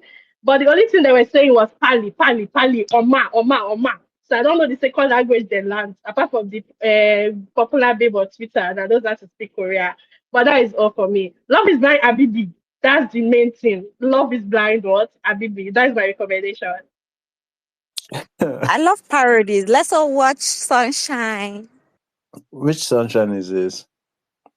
Which one is sunshine? That's the name of the movie, My I Sunshine. don't know the name. Do you know the funny thing? I put when I started watching it, I put Nigeria K drama, and it just brought it out straight. That's how great it has. Look at marketing. Look at marketing. Yes, It's genius. it is genius. It will only work once, but it has worked. First, truly global Nigerian Korean connection. To be honest. All right. Okay. If anybody doesn't have any more recommendations, I have a recommendation for my friend. She made this who's your recommendation friend? to me. One of my colleagues. From your friend. Okay. Yeah, she made this recommendation to me. I don't think it's. I'm not watching it. I saw the trailer. And The Uglies. I don't know. Do what you want to do with that. The Uglies. You know that. Do Okay. what you want with that. I'm not watching it, but that's my What recommendation. platform is it on? I don't know. It's one of those teen things that came out. Apparently, it's It's on Netflix, I yeah. think. It's like a dystopian thing. They separate the uglies from the beautifuls, and there's a surgery that you have to take to become beautiful. I don't know. Oh, I need you guys to watch okay. that so that you can tell me what happened, so I can tell her, oh, I watched it. It's All right. also based on a book series. It was one of those book series that was like the Divergent, the Uglies, all of that. It has people who are I not saw that. ugly, I saw but that it's trailer. fine. I saw that trailer, and I saw that girl. Dystopian YA is so 2010s or early 2000s. It So let's came out just leave it there. recently. It came. I need somebody to watch Yeah, it. I'm just saying that we need to leave it there. Even the trailer and the poster of the film looked so 2010s. That's why I So haven't you guys watched are it. not going to watch this so that Why you would can tell me what oh, happened. you can bite the bullet for yourself, Biko. Please, I would please. not bite that bullet. Bite the bullet for yourself. I'm begging. Well, we're here I stuck could not in even tell her. Nigerian I could not Korea. even tell her. I could not look at her and tell her like there is no way in hell I'm watching this. She was like, "It's so good," and I just smiled.